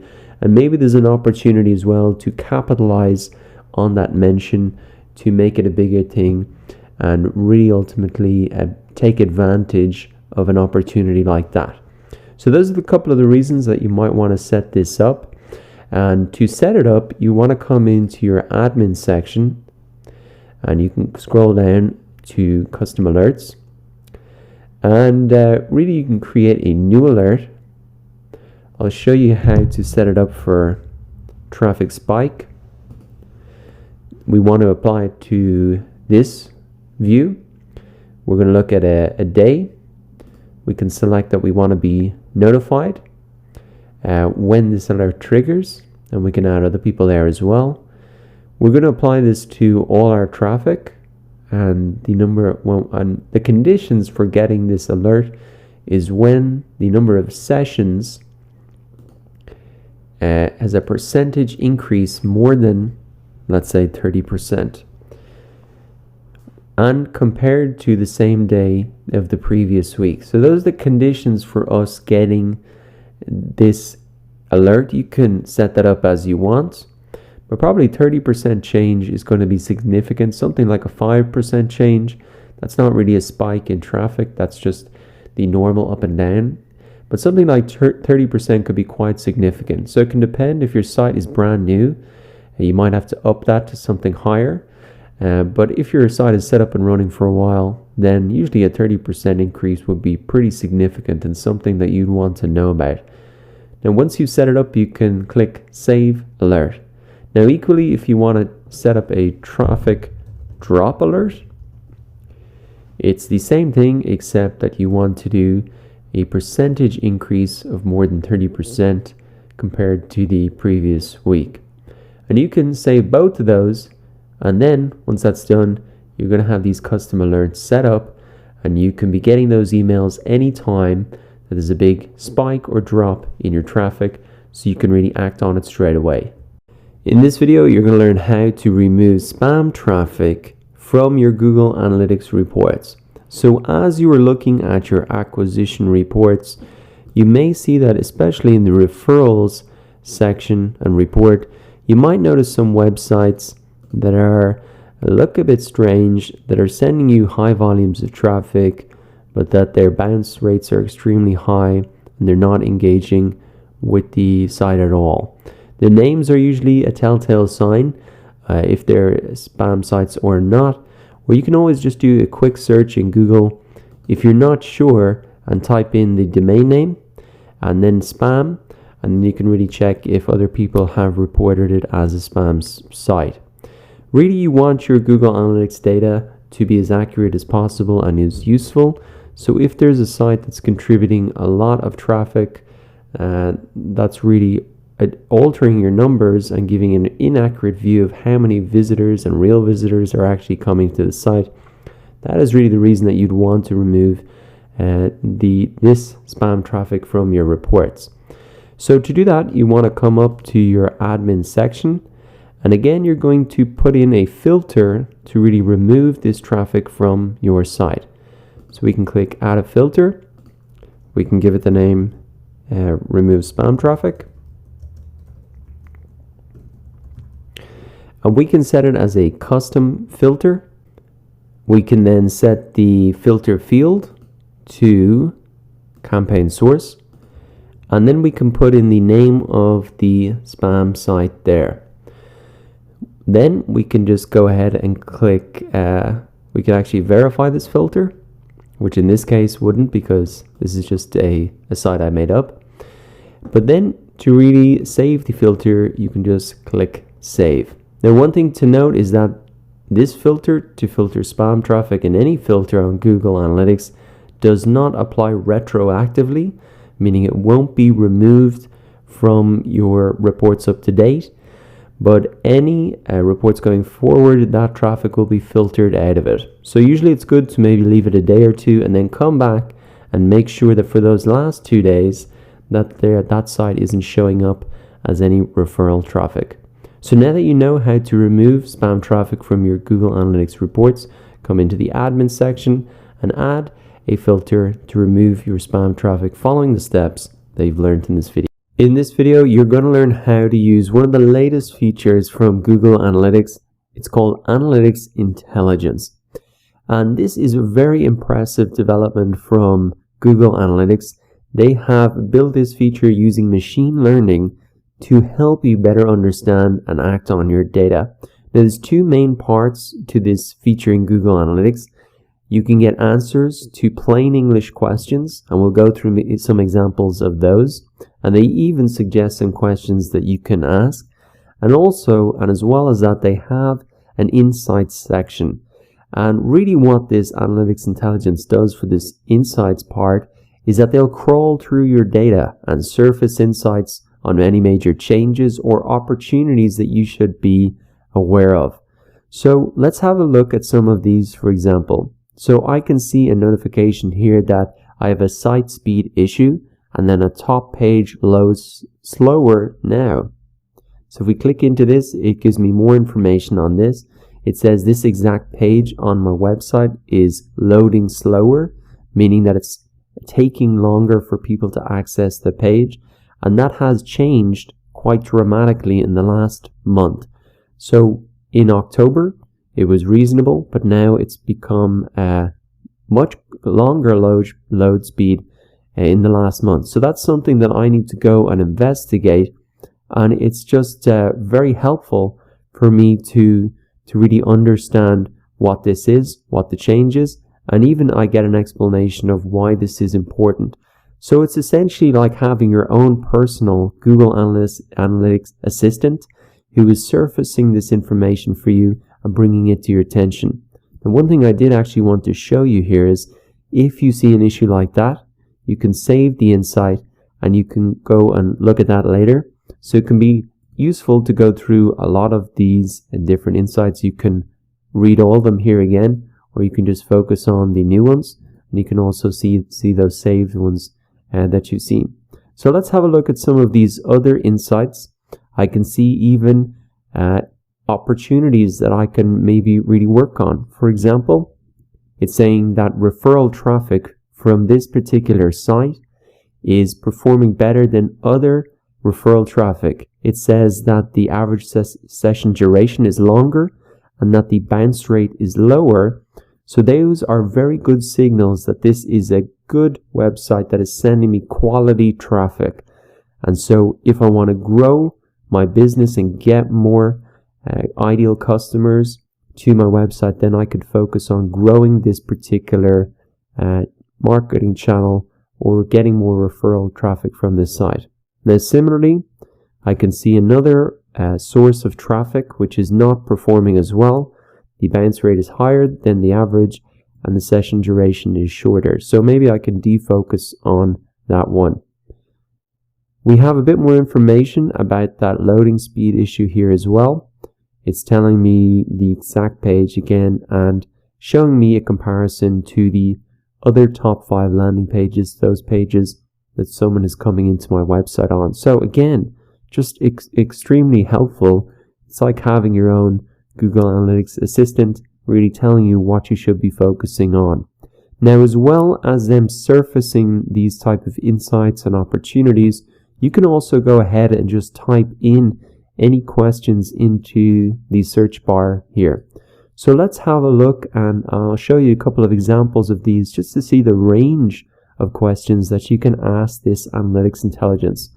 So let's start to ask some questions here. If we click on the search bar here, we can actually see some of the questions here that I've asked before, and we'll have a look at those.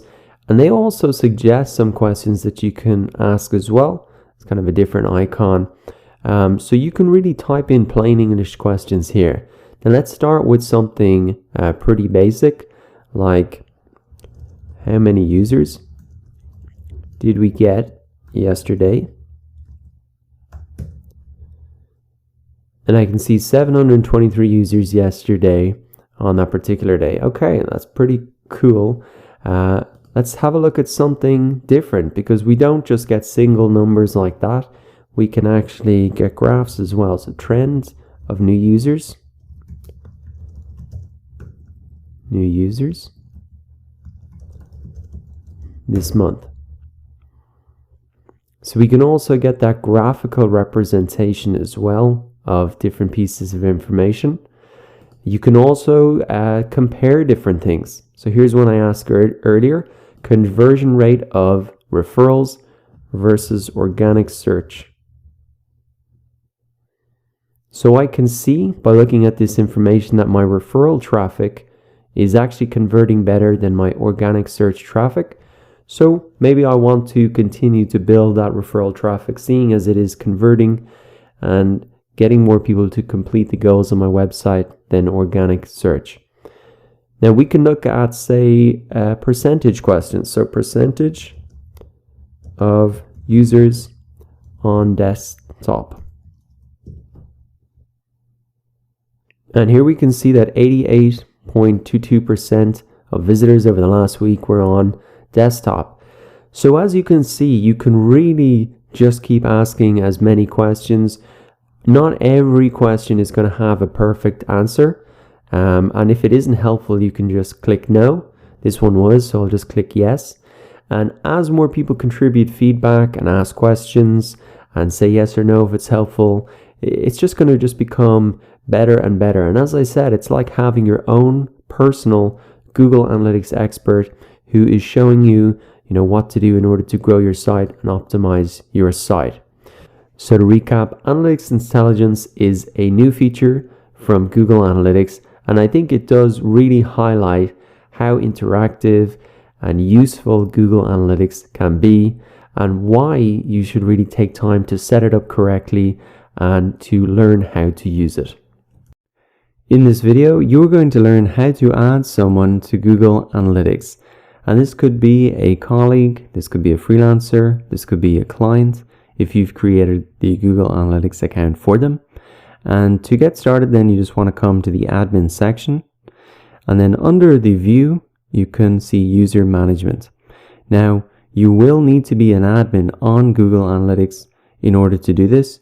So if you're not an admin on the property and view, you won't even see this option to actually manage the users. But if you do, then you can click in, and it's in here that you can add permissions. So all you need to do is just pop in their email address, and then you can actually set right here the different privileges that you're giving them access to. So you can toggle them on and off. You can see that if you give them edit, they have all the options, and you can see the different options and toggle them there. Now, if you want to understand better what those privileges are, there's an explanation here. And then if you click learn more, you can actually see a full explanation of this as well. But if you're handing it back to a client, well, then you really want to give them the top access to really edit it and manage users. If you just want somebody to read and analyze reports and not to add filters and goals and things like that, then it could be read and analyze access. So it depends on the type of access you want to give, but all the instructions are there and details about what accesses you are giving by toggling them on and off. And it's really that simple. So it's a simple task, but it can be very helpful just to know to come into your admin section and then click on user management in order to add someone to Google Analytics. In this video, you're going to learn how to link your AdWords account to your Google Analytics account and really share data between the two platforms. So to do that, you want to come into your admin section and then click on AdWords, and then you can really link a new group. Now I've already set this up here, and all you really have to do is click on link a new group. If you're logged into your Google account, it's just going to show it right there. You can see it's already linked for me. And then you just need to click continue, and that's really it. It's so simple to link up the AdWords and Analytics. And really the main reason that you want to do this is so that you can really track what people who come from AdWords do on your site after they click through. So Google AdWords will give you a detailed dashboard about what campaigns are working, keywords, the different ads, etc. But if you really want to get a lot of information here in your AdWords reports on your acquisition section and understand what those users do after they click through on your site, does that really lead to a sale on your site, etc., then it is a great idea to link these two accounts and get that set up. So once again, come into the admin section, and you can do that under your property on the AdWords linking section. Just remember, you will need edit access in order to link both AdWords and analytics up together.